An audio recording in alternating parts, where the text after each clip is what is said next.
রিয়েলমির নতুন খেলোয়াড় মার্কেটে চলে আসছে রিয়েলমি C65।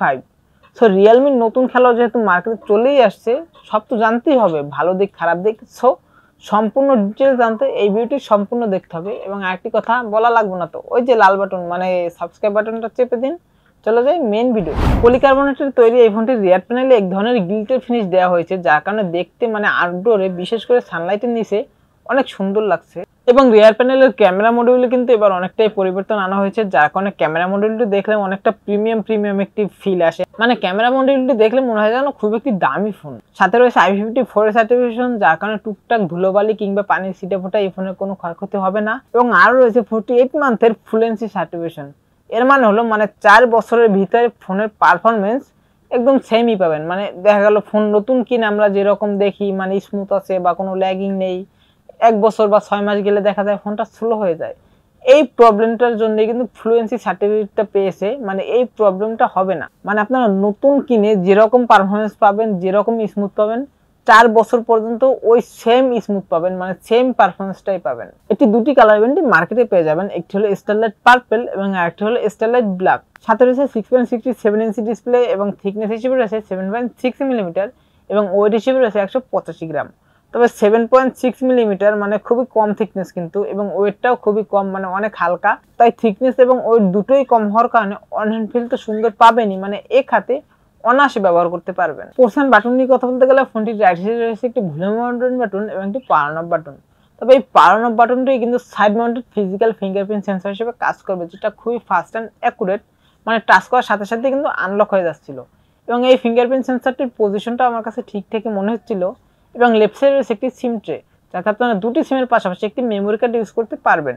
এবং উপরে কিছুই নেই। এবং নিচের দিকে রয়েছে main speaker, primary mic, USB Type-C charging port এবং 3.5mm একটি হেডফোন জ্যাক। এটি একটি 4G ফোন এবং অপারেটিং সিস্টেম হিসেবে রয়েছে Android 14 এবং ইউআই হিসেবে রয়েছে রিয়েলমির নতুন ইউআই মানে রিয়েলমি UI 5.0। এবং এই ফোনটিতে কিন্তু 8GB পর্যন্ত ভার্চুয়াল র্যাম ব্যবহার করতে পারবেন। তো আপনারা সকলেই জানেন যে ভার্চুয়াল র্যামটা শুধুমাত্র গেমারদের জন্য প্রয়োজন হয়, যারা নর্মালি ইউজ করেন তাদের কোনো প্রয়োজনই হয় না। ও আরেকটি কথা, অনেকেই বলতেছে ইদানিং যে আমার ব্যাকগ্রাউন্ডে নয়েজ কিচিরমিচির শব্দ। ভাই আমি কিছু পাখি কিনছি তো, তাই ওই পাখির সাউন্ডগুলো আসে, আর আমি একটু ইচ্ছে করে এই কাছে রাখছি যাতে পাখির সাউন্ডটা একটু বেশি আসে, মানে ন্যাচারাল একটু ফিল হয়। তবে আপনারা কি একটি বিষয় জানেন, এবার কিন্তু কাউন্টার পয়েন্টের রিসার্চ অনুযায়ী রিয়েলমি বাংলাদেশের মধ্যে কোয়ালিটির নাম্বার 1 হয়েছে। মানে রিয়েলমি কিনা মানে সব ফোনের যে কয়টা ব্র্যান্ড আছে সব ফোনের ভিতরে কোয়ালিটিতে নাম্বার 1 এবার কাউন্টার পয়েন্টের রিসার্চ অনুযায়ী এটা পেয়েছে। তো আমি মনে করি যে যারা কোয়ালিটি সম্পর্কে না জানেন বা যারা নতুন, অনেকেই আছে রিয়েলমির কোয়ালিটি নিয়ে ভাবেন, তাদের আর চিন্তা করার কিছু নেই, তাদের ভাবার মতন কিছু নেই। ফোনটির ডিসপ্লে সিস্টেম রয়েছে 6.67 ইঞ্চের একটি IPS LCD প্যানেলের ডিসপ্লে, সাথে পেয়েছেন 90 Hz রিফ্রেশ রেট এবং ডিসপ্লে রেজুলেশন হিসেবে রয়েছে 1604x720 পিক্সেল এবং পিক্সেল ডেনসিটি হিসেবে রয়েছে 264 ppi।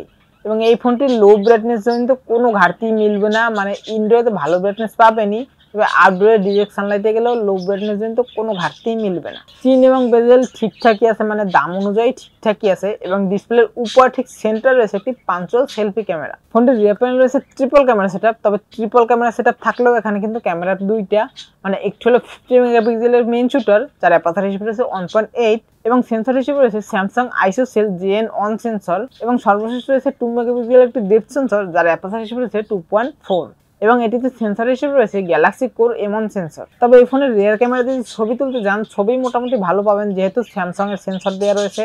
আপনারা সকলেই জানেন যে ক্যামেরা সেকশনে যদি স্যামসাং এর সেন্সর থাকে ওই ক্যামেরাটা বেস্ট হওয়াই উচিত। তবে দাম একটু কম হওয়ার কারণে কালার ডিটেলসটা একটু বুস্ট করে, মানে রেড কালার বা অন্যান্য কালার টোনটা একটু বুস্ট করে দেয়। এবং এই ফোনটির ফ্রন্টে রয়েছে 8 মেগাপিক্সেলের একটি সেলফি ক্যামেরা।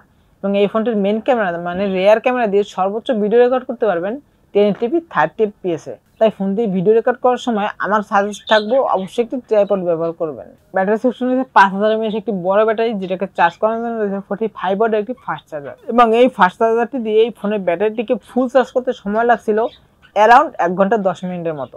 এবং এই ফোনটির ব্যাটারিটিকে ফুল চার্জ করে যদি নর্মালভাবে ইউজ করেন সেক্ষেত্রে 1.5 দিনের মতো ব্যাকআপ অনায়াসে পেয়ে যাবেন।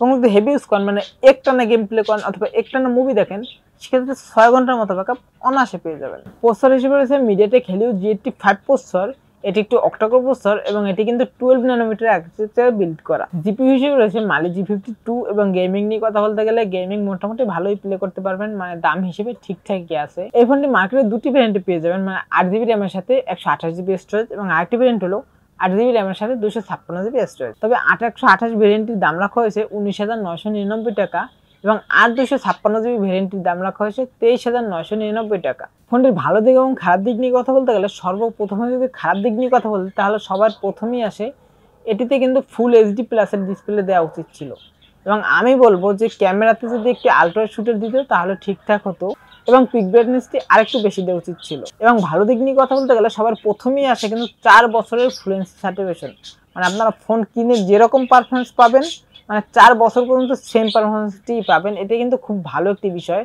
এবং এটিতে কিন্তু রয়েছে IP54 সার্টিফিকেশন, যার কারণে টুকটাক ধুলোবালি কিংবা পানির ছিটে ফোটা কোনো প্রকার কোনো সমস্যা হবে না। এবং এই ফোনটির ক্যামেরাটিও ভালো, যেহেতু স্যামসাং এর সেন্সর রয়েছে ক্যামেরা তো ভালো হবেই এবং গেমিংও মোটামুটি বাজেট হিসেবে ঠিকঠাকই আছে। সো আজকের ভিডিও ছিল এই পর্যন্তই, দেখা হবে নেক্সট কোনো ভিডিওতে।